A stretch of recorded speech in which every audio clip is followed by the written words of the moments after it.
오늘도 성령 충만을 사모하여서 새벽을 깨우며 기도의 자리에 나오신 귀한 성도님들을 환영하고 축복합니다. 사랑과 내가 풍성하신 하나님 아버지, 오늘도 저희를 기도의 자리로 불러주시고 주의 얼굴을 고하게 하심을 진심으로 감사드립니다. 여호와는 선하시니 그 인자하심이 영원하고 그 성실하심이 대대에 이르리로다 하신 말씀처럼 변함없는 사랑으로 저희를 품어주시니 참으로 감사드립니다. 날마다 선하신 하나님을 신뢰하며 은혜 가운데 믿음의 걸음을 걸어가는 우리 모두가 되게 하여 주옵소서. 담임 목사님과 사모님에게 날마다 지혜와 건강을 더하셔서 말씀을 맡은 자로서 주의 뜻을 분별하게 하시고 모든 사역 가운데 성령의 능력으로 잘 감당케 하옵소서. 대한교회가 담임 목사님과 사모님의 기도와 목회 사역으로 진리 위에 든든히 세워질 수 있도록 은혜 베풀어 주옵소서. 원로 목사님과 사모님에게도 위로와 평강을 더하셔서 지금까지 헌신과 충성이 다음 세대의 믿음의 유산으로 이어지게 하시며 그 걸음마다 하나님의 영광이 나타나게 하여 주옵소서. 다가오는 4월 19일부터 20일까지 진행될 예하드 축제 위에도 은혜를 부어 주옵소서. 말씀과 찬양과 암송을 통하여 다음 세대의 어린이들이 살아계신 하나님을 만나게 하시고 흔들리지 않는 믿음 위에 서게 하여 주옵소서. 행사에 참여하는 모든 교사와 봉사자들에게 또 부모님들에게 또 모든 성도들에게 동일한 은혜를 부어주셔서 어린 영혼들을 그리스도의 사랑으로 심기게 하여 주옵소서. 이 축제가 다음 세대 안에 하나님 나라가 세워지는 놀라운 은혜의 계기가 될 수 있도록 하나님 인도하여 주옵소서. 질병과 고난 가운데 있는 성도들을 긍휼히 여겨 주옵소서. 아픔 가운데 있는 자들에게 치유의 손을 내밀어 주시고 낙심한 영혼들에게 하나님의 평안을 허락하여 주셔서 눈물의 골짜기가 찬양의 골짜기로 변하게 하여 주옵소서. 인생의 무게로 신음하는 자들에게는 하나님의 뜻 안에서 소망과 위로를 허락하여 주옵소서. 송주희 집사님 어머니 오늘 수술합니다. 능력의 손으로 붙잡아 주시고 모든 치료의 과정 가운데도 함께하사 속히 회복되고 온전하게 하여 주옵소서. 먼 곳에서 복음 전하는 선교사님들과 개척교회 목사님들에게 능력과 위로를 더하여 주옵소서. 모든 복음 사역 위에 하나님께서 도우시고 인도하시며 고된 환경 속에서도 하나님의 말씀이 힘있게 선포되어 영혼의 열매가 가득 맺히게 하여 주옵소서. 군복무 중인 주의 자녀들에게 은혜와 능력을 베풀어 주시고 하나님을 경외하는 마음으로 세상과 유혹을 이기게 하시며 훈련과 복무 속에서도 하나님과의 동행을 경험케 하여 주옵소서. 또한 해외와 타지에 생활하는 성도들에게 날마다 믿음을 공급하여 주시고 어디에 있든지 예배와 기도의 삶을 잊지 않도록 붙들어 주옵소서. 이 나라와 이 민족을 불쌍히 여겨주시고 위정자들에게 지혜와 올바름을 가르치시어 백성을 사랑하고 나라를 위해 헌신 봉사하는 모든 리더가 되게 하여 주옵소서. 앞으로 있을 대통령 선거 가운데도 하나님의 주권과 역사가 강력하게 나타나게 하옵소서. 천사천대 찬양 기쁘게 받으시오며 모든 대원들의 삶 가운데 찬양의 은혜와 능력이 나타나게 하옵소서. 또한 기도의 자리를 지키며 기도로 하루를 시작하는 구별된 하나님의 모든 백성들에게 복의 통로가 되는 은혜를 더하시고 성도의 삶 가운데 복음의 역사가 놀랍게 나타나게 하옵소서. 예수 그리스도의 이름으로 간절히 기도드립니다. 아멘. 오늘 하나님께서 우리에게 주시는 말씀은 마태복음 26장 17절부터 25절까지의 말씀입니다. 신약 성경 45면에 있습니다.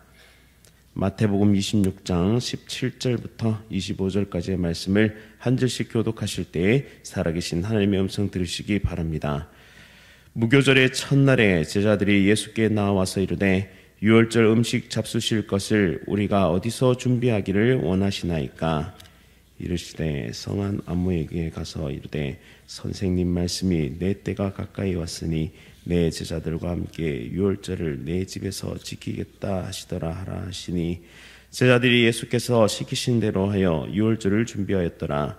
저물 때 예수께서 12제자와 함께 앉으셨더니 그들이 먹을 때에 이르시되 내가 진실로 너희에게 이르노니 너희 중에 한 사람이 나를 팔리라 하시니 그들이 몹시 근심하여 각각 여짜오되 주여 나는 아니지요.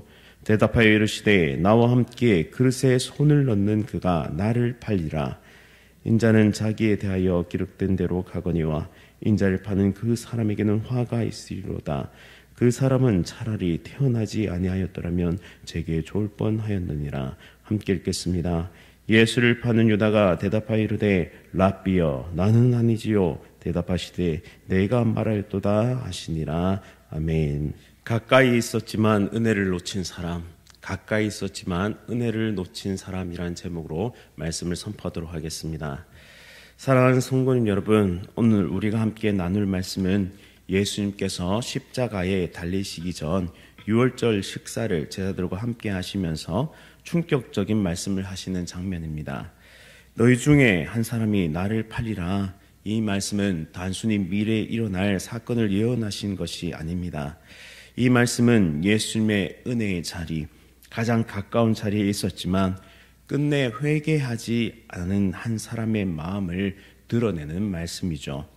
그리고 또한 연약하지만 은혜 아래 붙들린 자들의 모습도 함께 보여주고 있는 장면입니다.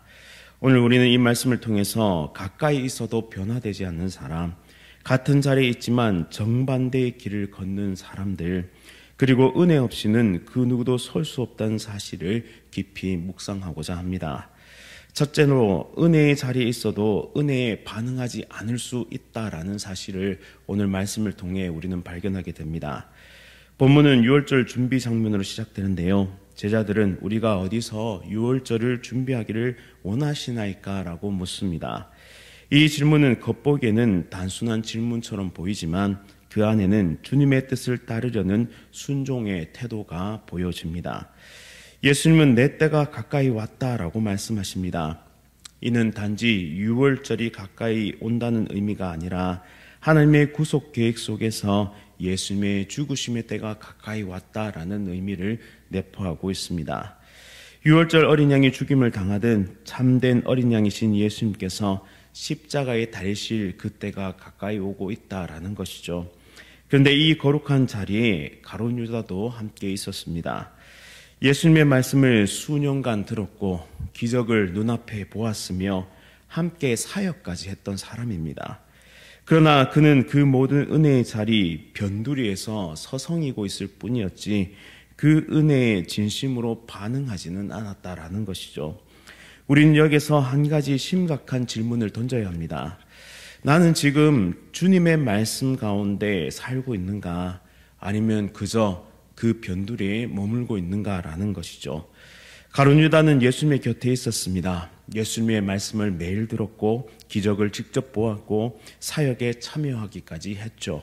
그러나 그의 모든 은혜는 그의 귀와 눈에까지만 머물렀을 뿐 그의 마음에는 결코 닿지 않았다라는 것입니다. 유다는 은혜의 바다에 가장자리에 있었지만 그 은혜 가운데 몸과 영혼을 온전히 내어 맡기지 않았다라는 것이죠.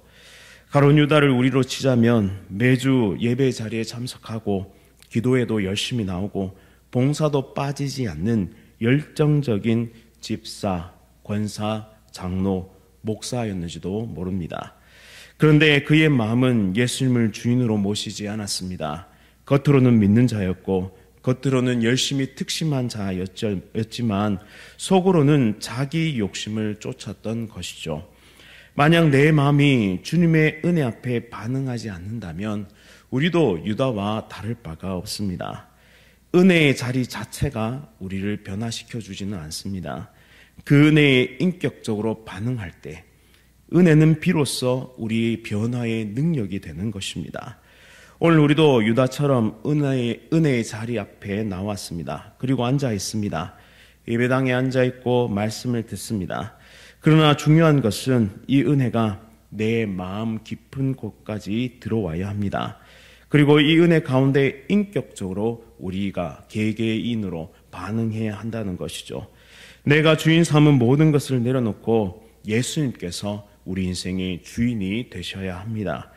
우리 모두가 회개하며 예수님께서 베푸시는 이 놀라운 은혜의 세계로 들어가서 용서와 회복과 구원을 이루는 놀라운 은혜의 주인공이 다 되시기를 간절히 바랍니다. 두 번째로 예수님은 우리의 연약함을 정확하게 보게 하십니다. 예수님은 제자들과 함께 식사하시던 중에 충격적인 말씀을 하십니다. 너희 중에 한 사람이 나를 팔리라. 그 말씀에 제자들은 몹시 근심합니다. 그리고 그들은 각각 주여 나는 아니지요, 주여 나는 아니지요 라고 묻습니다. 여기서 주목할 점은 아무도 서로를 의심하는 것이 아니라 자기 자신을 의심했다라는 것입니다. 이 모습은 자기 안에 있는 연약함을 아는 자의 겸손한 반응이다라고 볼 수 있겠습니다. 이것이 바로 은혜로 반응하는 자들의 특징입니다. 주님 앞에서 자신을 의심할 줄 아는 자, 그가 진짜 제자다라는 것이죠. 그들은 자신이 어떤 존재인지 은혜 없이는 결코 설 수 없는 존재다라는 사실을 알고 있었기에 근심했습니다. 이 근심은 생명을 살리는 근심인데요. 고린도후서 7장 10절은 하나님께 속한 근심은 회개에 이르게 하는 구원을 이루는 것이요 라고 말씀합니다. 여기에서 하나님께 속한 근심이란 성령님께서 죄를 깨닫게 하시고 그 죄에 대해 슬퍼하며 하나님 앞에 나아가도록 이끄시는 근심을 뜻하죠. 개혁주의 신학은 전적인 타락, 인간은 전적으로 타락했다라고 가르칩니다.